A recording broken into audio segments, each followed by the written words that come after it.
Hello, everybody. My name is Patricia Green. I'm 35 years old. And last Christmas, my father stood at the head of our family's long oak table, raised his glass, and announced that the best gift he could receive was for me to disappear from the Green family forever. What he didn't know, what none of them knew, was that within 24 hours, an entire ballroom of medical elites would watch his legacy collapse while mine rose above everything he'd ever tried to diminish. Every cruelty, every dismissal, every whispered insult he'd ever thrown at me would come back to him in a way he could never have imagined. Before we go any further, if you've ever been underestimated by the very people who should have lifted you up, tap like, subscribe, and tell me in the comments where you're watching from. Because what I'm about to share isn't just a story about success, it's a story about finally realizing your worth when the world closest to you refuses to see it. I grew up inside a medical dynasty. The Green name carried weight in Seattle. 3 generations of surgeons, professors, pioneers. My grandfather invented cardiac techniques now taught in textbooks. My father, Dr. Samuel Green, ruled the surgical department at Seattle Grace Medical Center with an iron ego polished by decades of praise. My older brother, Nathan, followed his footsteps perfectly, the golden son completing his neurosurgery residency with applause echoing through every holiday dinner. And then there was me, the daughter who chose computer science over scalpels, the disappointment, the anomaly, the Green who didn't belong. Every Sunday night, the family gathered at our Laurelhurst estate, the same estate I secretly funded for years. I remember sitting at that long table while the chandelier I paid for glimmered above us, listening to Nathan recount surgical victories while my father nodded with regal approval. When it was my turn, he always found a way to shrink me down. "Patricia plays with computers," he'd say, waving a dismissive hand. "Not exactly saving lives." And everyone would laugh, quietly, politely, cruelly. What they never acknowledged, not once, was that for 8 years I had been silently paying the $4,800 monthly utilities, the property taxes, the HOA fees, and 11 times when my father strategically delayed his mortgage, I stepped in. I was the co-signer, the safety net, the reason that mansion still stood. $400 $500,000, $500,000 reasons they should have at least treated me with basic respect. Yet to them, my contributions were invisible. My father called it the least you could do. Still, I endured it. For years. I told myself that maybe one day they'd see my work mattered, that maybe one day, when the world understood the power of artificial intelligence in medicine, they would finally accept me.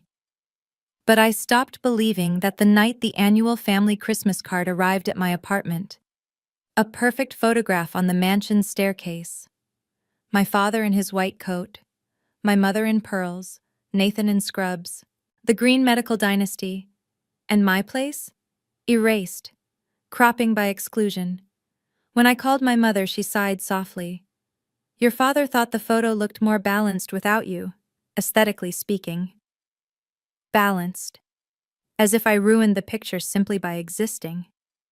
I set the card next to my laptop, on the same desk where an unread email waited. The subject line was simple. Confidential Executive Position Discussion. Technova. Even now I remember my hands trembling as I clicked it open. The CEO of Technova, James Whitaker, had written personally.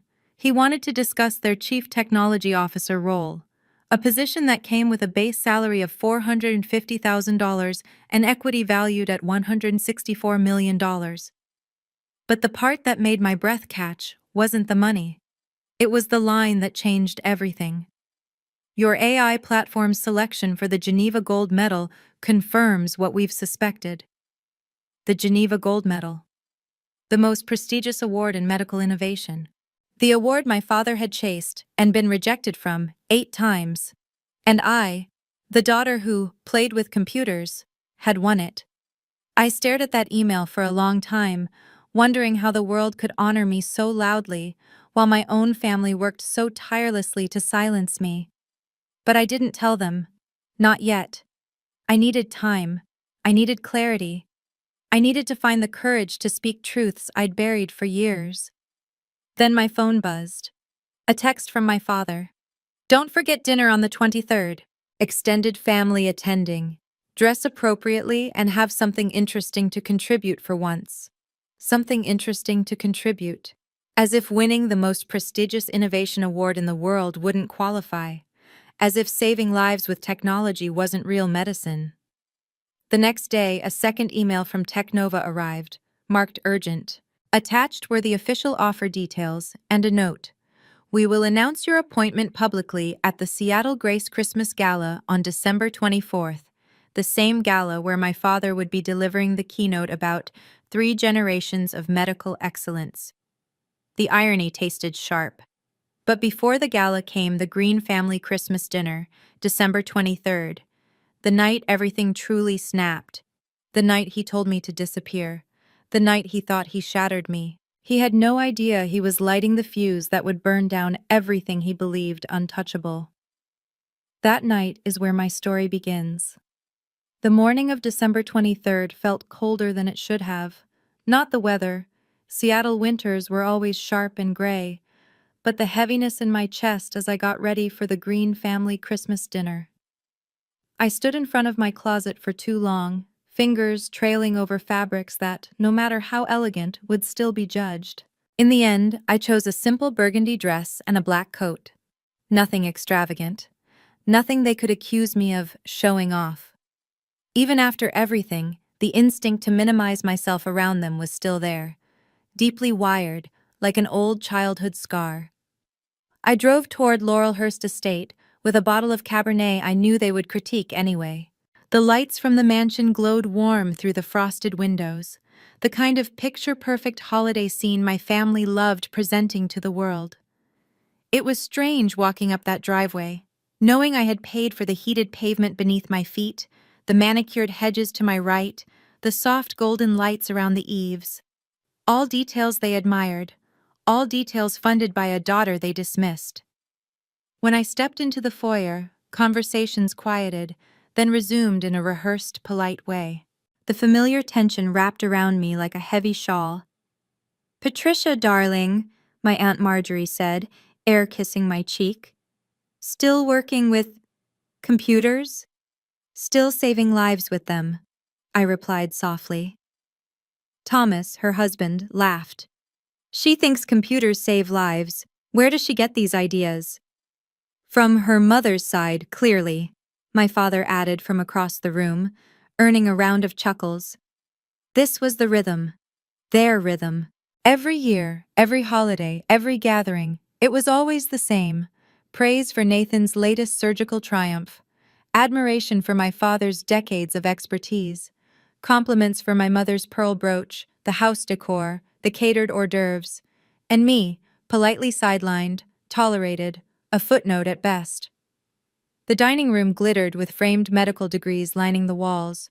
Harvard, Johns Hopkins, Stanford. Certificates polished like trophies. My MIT diploma was nowhere among them. Never had been. Dinner began with toasts about legacy and tradition. My grandmother Evelyn nodded proudly as Nathan recounted a complex neurosurgery he'd assisted with. My father beamed at him, every inch the proud patriarch of a continuing dynasty. Then the attention shifted to me. Nathan leaned back in his chair, swirling his wine. "Still renting that cramped apartment, Patricia?" "At your age, I already owned my first condo." Before I could respond, my father cut in. "Well, if she had chosen real medicine instead of keyboard hobbies, she'd be making something of herself." A ripple of pity-laced amusement fluttered around the table. I swallowed, steadying my voice. "I've been busy paying for this house." The room froze. Forks stopped mid-air. For a heartbeat, silence reigned. My father scoffed. "Contributing to utilities isn't paying for the house." "Utilities, property taxes, HOA fees," I clarified. "And the mortgage payments you forgot. 11 of them." Nathan snorted. "You think paying a few bills makes you special?" $500,000, I said. Calm, measured. $500 and $400 to be exact, over 8 years. Aunt Marjorie laughed sharply. Oh, don't exaggerate, dear.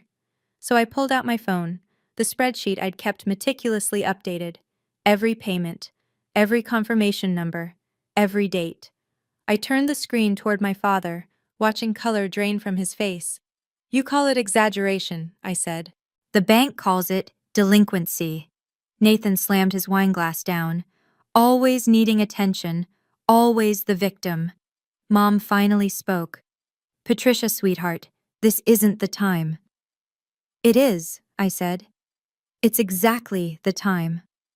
That was when my father pushed back his chair, standing with the confidence of a man who had controlled every narrative his entire life. He tapped his wineglass lightly, commanding silence. Enough, he said. Patricia thinks she can buy her way into this family, that she can purchase respect. His gaze locked onto mine, stern and cold. The best Christmas gift you could give us is to disappear from this family entirely. Stop embarrassing us. Stop showing up at hospital events. Just stop. My breath left my body like someone had punched straight through my chest. 18 people. Aunts, uncles, cousins, my grandmother, my mother, my brother. Not one defended me. Nathan actually laughed. Finally, someone said it. I placed my napkin beside my untouched plate. My hands didn't shake. Not this time. Something deeper than sadness moved through me. Clarity. Quiet and sharp. You want me gone? I asked. The best gift, my father repeated. Merry Christmas, then. I walked out of the dining room, down the hallway I'd walked 1,000 times, past the heated marble floor I paid for. I set my house keys on the entry table, the same table that held years of Christmas cards I'd never been invited into. Behind me, someone began to clap. A few more joined in. Soft, mocking applause as I stepped outside into the cold. In my car, my phone buzzed. A new message from James Whitaker. Hoping for good news tomorrow. The medical world needs revolutionaries, not dynasties. My fingers hovered for a moment before I typed back. I'll take the position. And as I looked back at the mansion glowing behind me, the one I kept alive for 8 years, I realized something. They hadn't just pushed me out. They'd freed me. What none of them understood was simple. Tomorrow night, on Christmas Eve, my father would stand in front of 500 people and watch the one daughter he disowned become the woman he could never stop. By the time I pulled into my apartment complex that night, the sky above Seattle had turned the kind of deep winter blue that felt almost unreal, like the world was holding its breath, waiting for something to shift. I sat in my car for a long moment, hands still on the wheel, replaying every second of that dinner. Every insult, every silence, every pair of eyes that chose not to defend me. And my father's final words hung there like frost in the air. The best Christmas gift would be if you disappeared. He meant it. They all did. And for the first time in my life, I believed them. Inside my apartment, the lights flickered on automatically, warm and quiet. Nothing like Laurelhurst Estate with its curated elegance and suffocating pride. I kicked off my heels, hung up my coat, and walked straight to my desk. My laptop still glowed softly from earlier. The email from TechNova opened like an invitation to a different future. I clicked the video call icon under James Whitaker's contact.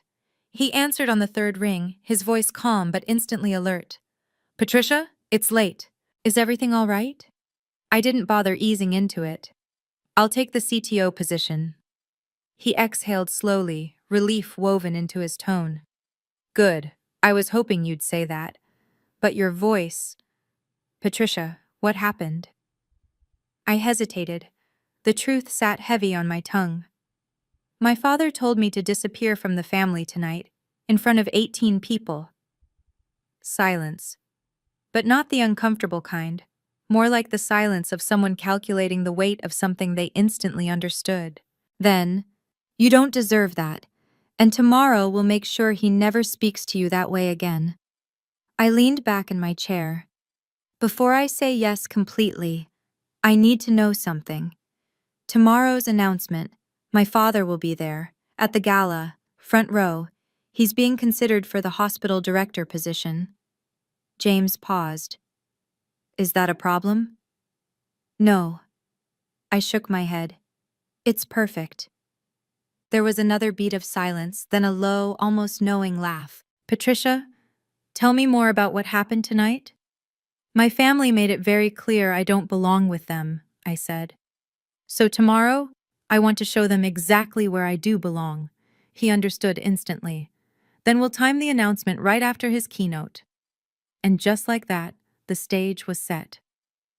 When the call ended, I opened the DocuSign contract Technova had emailed hours earlier. It felt surreal. My name printed next to a title that represented everything I'd spent my adult life building toward. Chief Technology Officer, Technova Corporation, Equity, Executive Authority, a platform that had already saved lives. My father would hate every part of it. The final attachment in the email caught my eye. Seattle Grace Donor Hierarchy, 2024. Technova was listed as the primary benefactor. Top line, 50 million pledged. Every piece of equipment my father used, every operating room he walked into, would soon carry the branding of the company I would now help lead. I signed the contract at 11:47 p.m., December 23rd. The moment my fingertip pressed the digital signature, something shifted in me. Like the gravity that had kept me anchored to the Green family finally snapped. The next morning, December 24th, I woke to my phone ringing. Dr. Valerie Kwan, the hospital director. Patricia, she said warmly. I hope I'm not calling too early. James told me the news. Congratulations. Thank you, I replied, still half awake, half disbelieving. I wanted to tell you something before tonight, she continued. I was on the Geneva Selection Committee. My breath caught. I've read every submission your father ever sent, she said. Competent work, but derivative. Yours, she paused. Revolutionary. I sat up straighter in bed. He doesn't know I won. No, she confirmed. He'll find out tonight, along with everyone else. The words felt electric. Patricia, there's more, she added. The 12,000 lives saved during the pilot? That's conservative. My team reviewed the real data. It's closer to 15,000. 15,000. I had built an AI engine that could read everything: X-rays, CT scans, MRIs, blood panels, vital signs, even doctors' handwritten notes, and piece them together faster than any human team ever could. It caught cancers at stage 0, flagged silent heart attacks days before they struck, and pushed critical alerts straight to emergency physicians' phones within seconds. Every hospital in the pilot relied on it for early detection, rapid triage, and those split-second decisions that separate life from loss. I wasn't just writing code in a dark room. I was giving doctors a second pair of eyes, a second chance, a second timeline, one where patients actually lived. And in the 8 months of implementation, 15,000 lives were reborn. Not luck. Precision. Relentless precision.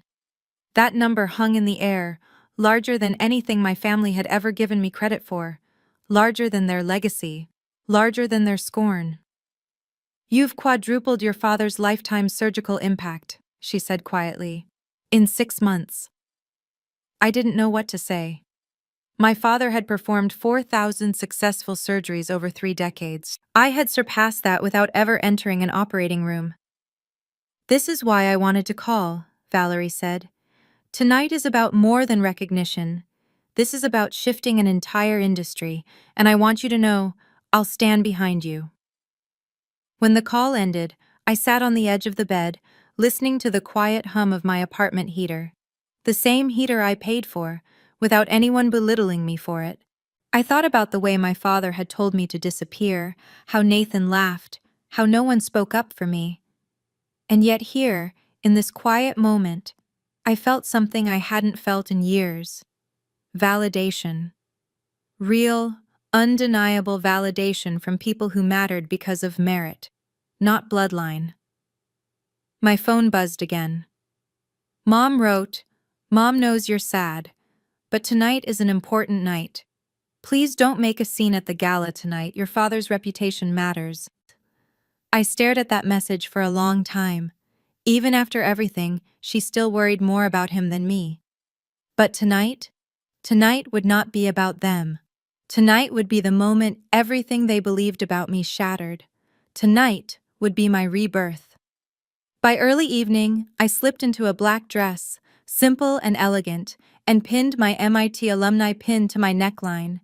Outside, the city lights reflected on the wet pavement as I stepped into the chilly December air. Christmas Eve, 7 o'clock p.m. Fairmont Olympic Hotel. The Seattle Grace Christmas Gala. By the time I walked through those grand doors, I was no longer the daughter my family dismissed. I was Technova's new CTO, a Geneva Gold Medal recipient, the woman about to change everything, and the Green family had absolutely no idea what was coming. The Fairmont Olympics grand ballroom shimmered with soft gold lighting, crystal chandeliers, and the low hum of Seattle's medical elite mingling over champagne. As I stepped inside, the warmth of the space washed over me, a stark contrast to the cold distance I had felt from my own family just 24 hours earlier. But the moment I handed my coat to the attendant and saw the seating chart, reality snapped into place. Table 1, Technova Corporation. My name was printed there. The primary sponsor table. Direct line of sight to the stage. My father's name sat at table 3 among the VIP medical staff, prominent but nowhere near the level Technova represented tonight. I wondered if he had noticed the placement. I wondered what he would think if he saw where I was seated. "Patricia," I turned as James Whitaker approached, looking every bit the impossibly polished CEO in a charcoal suit. He smiled warmly. "Welcome to the front line of disruption." I exhaled a soft laugh. Disruption feels about right. He leaned in slightly. "Are you ready for what?" I asked, even though part of me already knew. "For the world to see who you really are." Before I could respond, a hostess guided us toward the sponsor table. Every step felt like walking deeper into a spotlight. Conversations paused as I passed. Senior surgeons, department heads, researchers. They all turned to look. Not in disdain, not in mockery, but curiosity. I had never been looked at with curiosity in a medical setting. Not as Patricia Green, not as the daughter who played with computers. But tonight, my presence alone shifted the air. The table on the other side, my father's posture shifted almost imperceptibly. His smile stalled mid-conversation, hanging awkwardly as his eyes locked onto me, first in confusion, then in something sharper, unease. Nathan, who had been laughing loudly with a group of residents, froze as well. The grin on his face flickered, collapsed, then twisted into a tight, bewildered line. Neither of them expected me to be here, hoping it wasn't me walking alongside Technova executives, not me being led to the sponsorship table. For the first time in my life, I saw a flicker of panic cross their faces. Just a hairline fracture, but enough to feel the shift in the room. Enough to tell me they sensed something was coming, something they couldn't control. I took my seat beside James, smoothing my dress as the waitstaff began placing the first courses on the tables. Across the table, I saw my family, Nathan still trying to look like he was gesturing excitedly as he spoke, my father nodding along. The smugness of a man who still believed the night belonged to him. He had no idea the ground beneath him was already cracking. Dinner passed in a blur of polite conversations and sideways glances from people who clearly wanted to ask why I, a Green not known for medicine, was seated beside Technova's executives. The hum of speculation grew thicker as the room began to settle, lights dimming slightly for the evening's keynote. The MC stepped onto the stage, smiling broadly. "Ladies and gentlemen, please welcome the distinguished speaker for tonight's keynote, Dr. Samuel Green, discussing 3 generations of medical excellence." The applause was warm and respectful. My father rose with practiced confidence, straightening his white coat as he walked across the stage. From my position, I could see everything: the pride in his stride, the admiration in the room, The anticipation of the speech he'd undoubtedly rehearsed 100 times. He began with his usual flourish. For 70 years, the green name has stood for healing, dedication, and the sacred calling of medicine. I watched him speak, watched the audience nod along, watched Nathan sit tall as though the legacy applied to him most of all. My father pioneered techniques that are still used today. My son Nathan and I continue this proud lineage, and together we represent the true heart of medicine: human intuition, human innovation, human hands. His tone shifted, subtle but sharp. No machine, no algorithm, no artificial intelligence can replicate what a real physician carries within them. I felt James glance at me from beside the table, but I kept my eyes on my father. This was his kingdom, his arena, his spotlight. He went on. Some people prefer keyboards to scalpels. Less pressure, less responsibility, less impact. A soft wave of uneasy laughter moved through the ballroom. Nathan grinned. My mother looked amused. And across the room, several doctors who relied heavily on AI shifted uncomfortably. My father continued, warming to his theme. We should celebrate those who chose the harder path, medicine, and not those hiding behind screens pretending to contribute. James's posture stiffened, my pulse steadied. I had heard all of this before, that I didn't belong, that my work wasn't real, that I was lesser.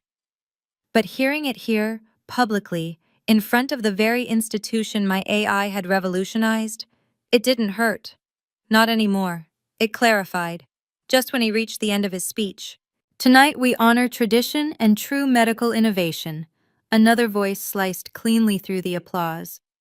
Actually, James Whitaker said, rising to his feet at our table, I think we should honor the innovation that's saving thousands of lives as we speak. A hush fell over the room. My father froze mid-step. James continued, voice steady, intentional, carrying easily across the ballroom. I'd like to share an announcement from Technova Corporation, one that can't wait. Several heads turned, doctors straightened, phones were quietly lowered onto tables. Across the room, Nathan's smirk faltered. My father's shoulders squared defensively.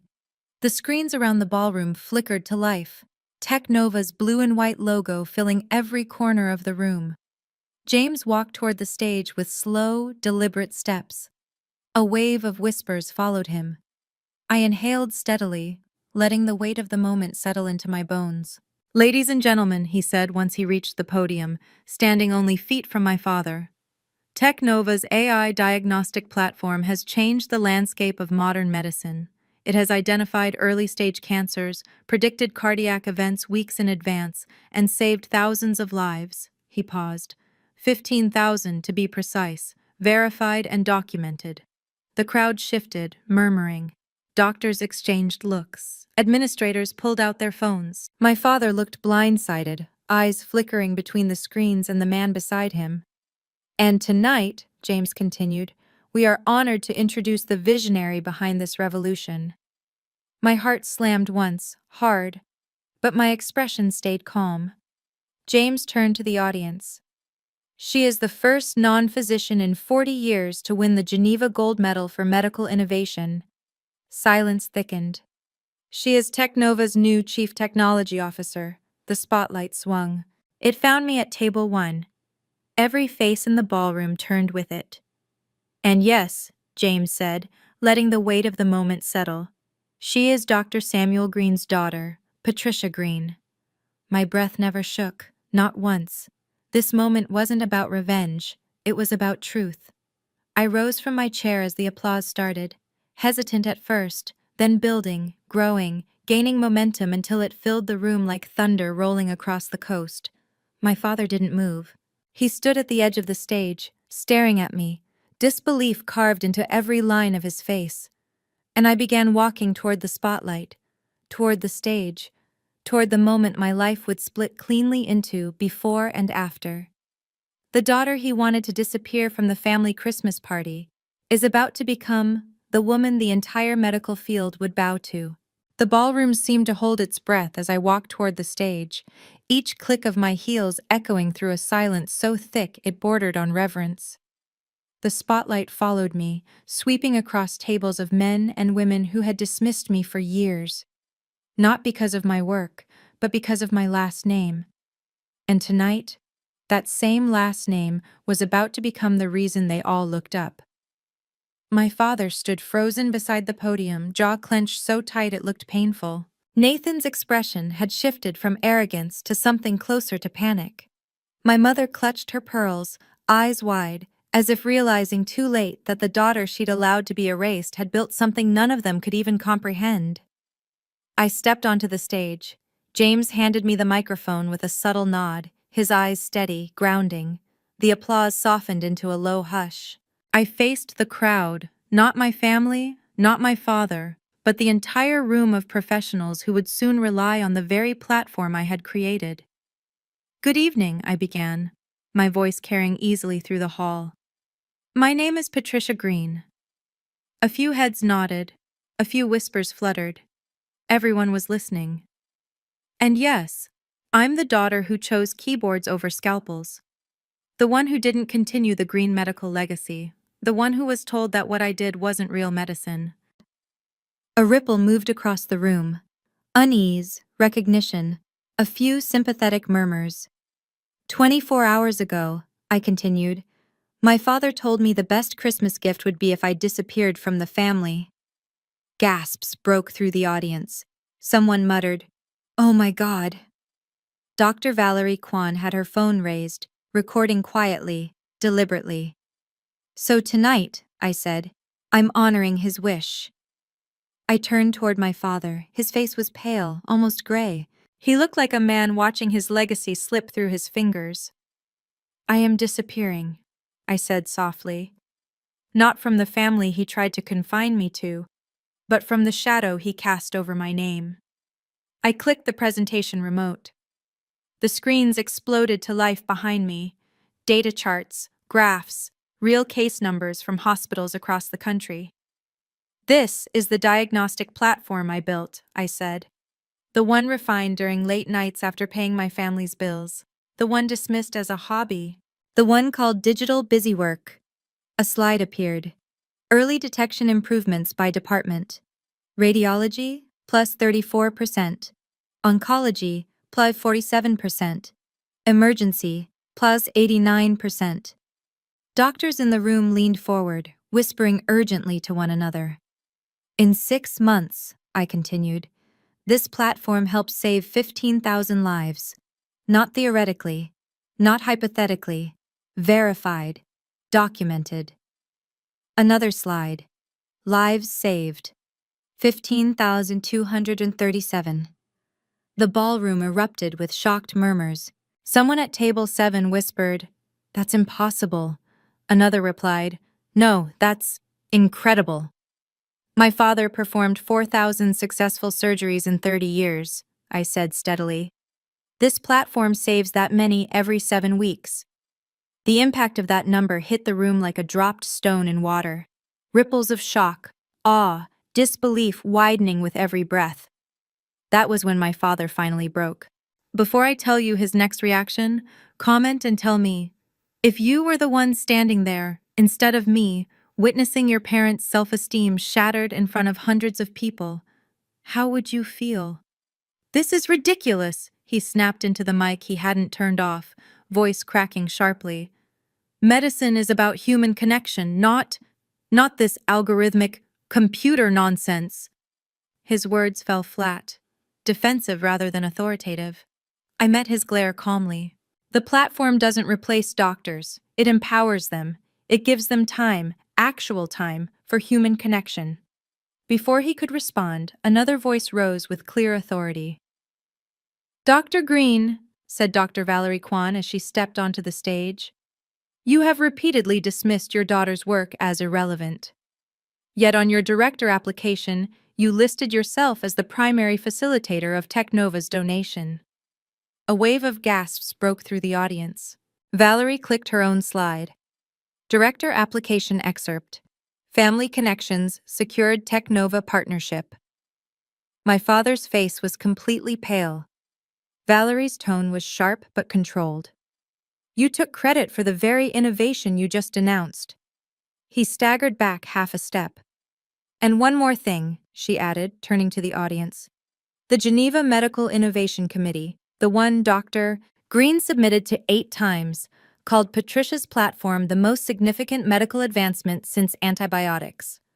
The room exploded. Phones were up everywhere. Doctors were scribbling notes. Administrators whispered urgently into headsets. Reporters repositioned themselves for angles. Nathan suddenly lurched to his feet from table 3, wine glass trembling in his hand. "She's not even a real doctor," he shouted. "She doesn't save lives. She types code." Valerie didn't hesitate. "Mr. Green, your sister's typing has saved more lives this month than you will in your entire career. Sit down." He collapsed back into his chair, face white with humiliation. The power dynamics in the room had visibly shifted. Technova executives watched with quiet satisfaction. Department heads exchanged stunned looks. The room now belonged to me. I raised the mic again, voice steady. "And while I was building this platform," I said, "I was also doing something else." I clicked another slide, financial support log, Patricia Green, rows of payments, dates, confirmation numbers, amounts. "For 8 years," I said, "I covered utilities, taxes, maintenance, and 11 mortgage payments." The total number appeared in large gold text. $500, $400. A collective gasp rolled through the ballroom. My father dismissed this as the least I could do, as if $500,000 were a trivial act, as if my support did not keep their home, our home, standing. My mother's hand clapped over her mouth. Nathan stared, stunned. "And so tonight," I said, "I'm ending that support." A wave of murmurs swept across the room, some shocked, some approving. "I've already notified the mortgage company," I said calmly. "As of January 1st, I am no longer the co-signer." James added quietly from the edge of the stage. "Without Patricia's credit score, the Green mortgage will adjust from 3.9% to 7.5%, calculations whispered across the room. Doctors were quick with numbers. That meant a massive jump in payments. My father staggered. Nathan swore under his breath. My mother looked like her world had cracked open. "And I am canceling the automatic utility payments," I continued. $4,800 a month, effective immediately. The shock was visible. Some people actually clapped, not mockingly, no cruelty, but like they were witnessing justice. I lowered the mic slightly. "This is not revenge," I said softly. "This is boundaries." And the ballroom understood exactly what that meant. As the applause surged, full, thunderous, unrestrained, I realized something with absolute clarity. This was the night the Green dynasty fell, and the night mine began. The applause hadn't even settled before the first camera flash burst across the ballroom. Reporters surged forward like a tide breaking loose, their lenses reflecting the blue glow of the Technova screens, still flashing with metrics of lives saved. The MC tried to restore order, but the room had already shifted into something electric, urgent, historic. I stepped down from the stage, and the moment my heels hit the ballroom floor, microphones thrust toward me. "Ms. Green, how does it feel to outpace your father's lifetime surgical record? Is this the biggest medical breakthrough of the decade? Did your family know you were the architect behind Technova's platform? Will you continue your relationship with the Green family?" Their questions came fast, sharp, overlapping. I answered each one with steady professionalism, never malicious, never petty, but direct and factual. My answers weren't just sound bites, they were boundaries, finally spoken aloud. Out of the corner of my eye, I saw my father pushing through the crowd, pale and frantic. Nathan trailed behind him, shoulders slumped, eyes unfocused. My mother followed last, her pearl necklace trembling against her collarbone. "Patricia," my father called. His voice cracked.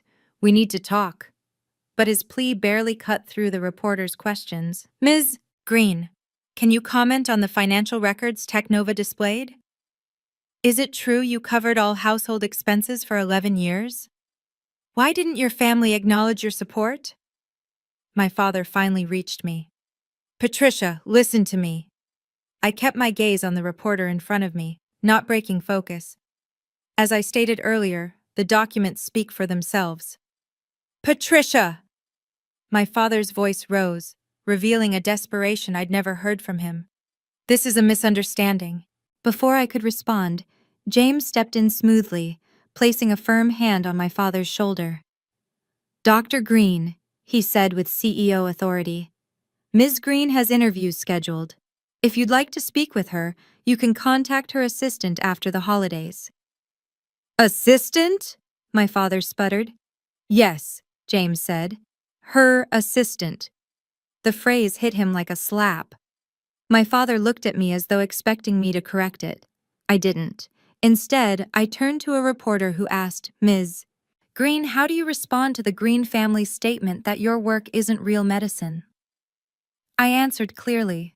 The platform has saved 15,000 lives. I'm comfortable letting the results define what real medicine is. A chorus of murmurs followed. My father stepped forward again, face contorting between anger and panic. Patricia, enough. We're family. That word, family, felt thinner than paper. I pulled out my phone and opened the family group chat the moment before the family Christmas party. Nathan. Hope she doesn't talk about coding tomorrow. Real accomplishments only. Aunt Marjorie. Your father is right, Patricia. This victim complex is exhausting. 17. Relatives liked this message. The reporter stared at the phone as I said, This is the Christmas conversation my family was having without me. Gasps rippled across the ballroom. My father's shoulders sagged. A woman from the Seattle Times asked gently, Ms. Green, will you be continuing financial support for your parents' home? I didn't hesitate. No. A murmur spread, some shocked, some approving. 11 years of silent financial support while being publicly dismissed, I said. Tonight, I established a boundary.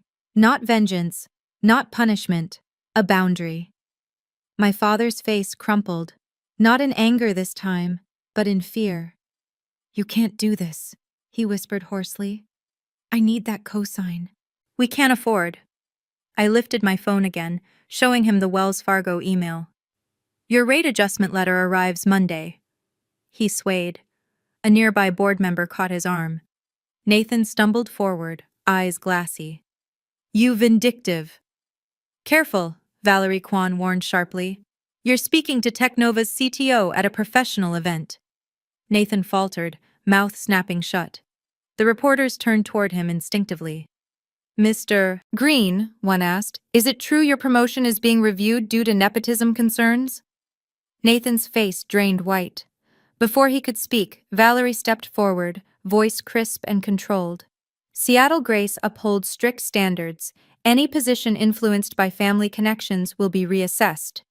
The room reacted instantly, whispers, camera clicks, stunned glances at Nathan. My mother finally reached us, tears streaking her makeup. Patricia, please, she begged, clutching my arm. This isn't us. This isn't who we are. I looked at her, my voice soft but firm. It's exactly who you've been. Her breath broke. The final blow came not from me, but from James. He returned to the stage, microphone in hand. Before we conclude tonight, Technova would like to clarify the leadership structure of the new Medical Innovation Wing. Every table fell silent. Our $50 million donation requires independent oversight, he continued. To prevent resistance to necessary innovation, all AI implementation will bypass traditional departmental channels. He turned toward my father, not unkindly, but unflinchingly.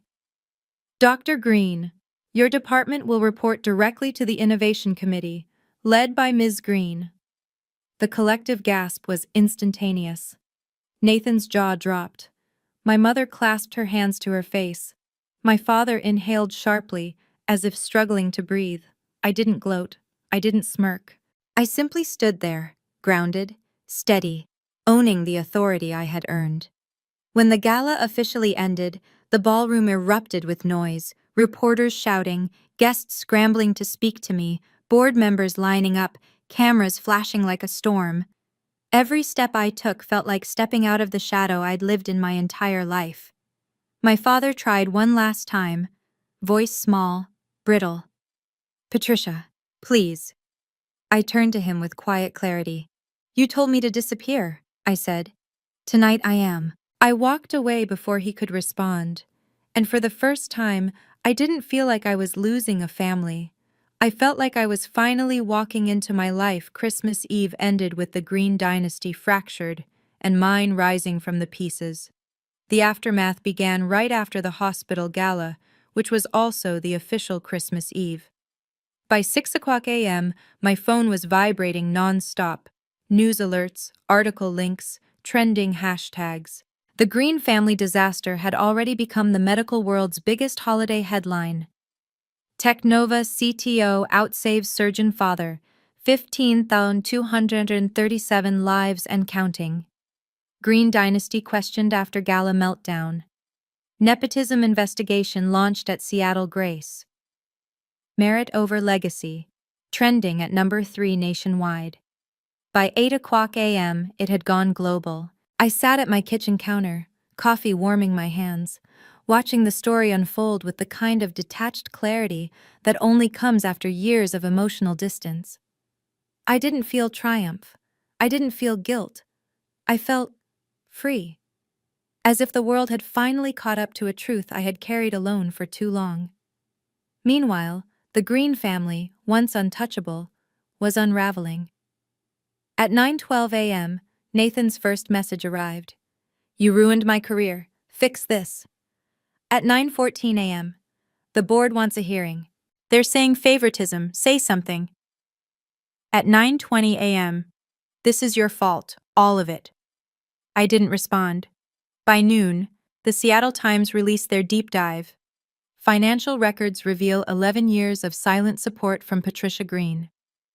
They had obtained the spreadsheet I forwarded during the gala, every payment documented, every instance I covered a mortgage, every monthly utility transfer.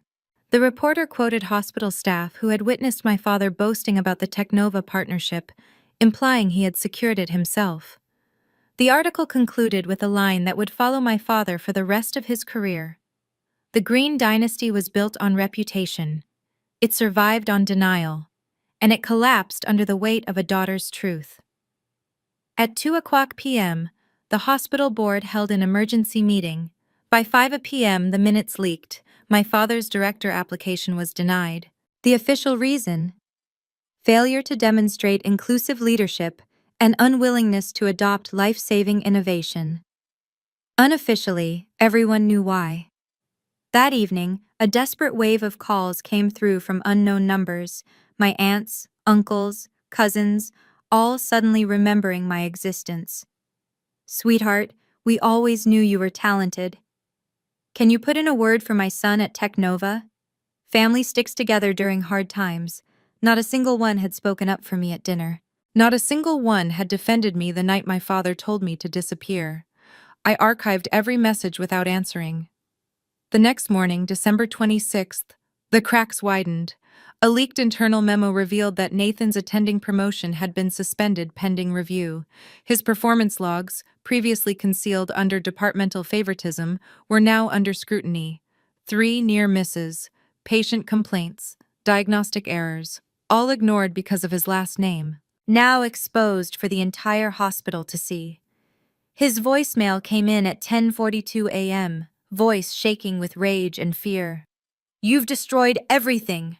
They're saying Dad pushed my promotion through. You have to tell them it wasn't nepotism, please." But it was nepotism, and he knew it. I deleted the message. By New Year's Eve, the financial avalanche hit. The mortgage company contacted my parents, informing them of the new rate, 7.5%, effective immediately. An email from their financial advisor, accidentally CC'd to me, detailed the grim reality. Without Patricia's support, monthly obligations will exceed sustainable limits. Recommend downsizing or selling the home within 90 days. Within 90 days. The mansion I held afloat for 11 years was sinking. The social consequences hit next. 3 pharmaceutical companies removed my father from their conference circuits. The university withdrew his guest lectureship. Patient referrals dropped as people requested doctors who used green AI, the irony so sharp it hurt. Even the country club rescinded his membership invitation, citing incomplete financial standing. The green name, once synonymous with prestige, had become a cautionary tale. Meanwhile, my world was expanding. Technova entered partnership negotiations with 3 major research institutions. Invitations poured in: Harvard, Stanford, Cleveland Clinic, requesting keynote appearances. My inbox filled with collaboration requests from scientists I once idolized. But the message that stopped me cold came from a hospital in Montana. Your AI platform detected a stage 0 tumor in my wife. Local doctors missed it. You saved her life. Thank you, Ms. Green. I read it twice. Then again. That was the moment I understood something important. My work didn't just eclipse the green legacy, it transcended it. But the true collapse came in early January. My father tried one last attempt to regain control. He showed up in Technova's lobby without an appointment, demanding to see me. Security footage showed him pacing, arguing, insisting he had a right to see his daughter. My assistant informed him politely, "Ms. Green requires scheduled appointments for all visits, even family." He left an envelope instead. 2 pages. Tightly written. No apologies, no responsibility, just, "You've made your point. Come home and fix this." Signed, your father. Not dad, not love dad, just your father. I drafted a reply on company letterhead. I did not break this. You did. My conditions remain unchanged. I did not send love. I sent truth. The Green family's downfall wasn't sudden. It was precise. One consequence after another, each tied to a choice they'd made long before the gala. Dismiss me, exploit me, erase me, tell me to disappear. And so I did, but not the way they expected. I didn't disappear into silence. I disappeared into power, purpose, and a future they could never touch. The Green dynasty collapsed under the weight of its own arrogance. And I walked forward, lighter than I had ever been. The first weeks of January passed with an unfamiliar clarity, as if years of quiet storms had finally lifted. Each morning, I woke to the soft hum of my apartment, sunlight spilling through the windows overlooking Elliott Bay. From here, Seattle Grace looked small, not unimportant, just far enough away that it no longer dictated my life. On January 8th, I stepped into my new corner office at Technova. My name, Patricia Green, Chief Technology Officer, gleamed on the glass door. James Whitaker greeted me with a smile. "Welcome to the first day of the rest of your life." Inside, nearly 200 engineers and researchers worked under my leadership.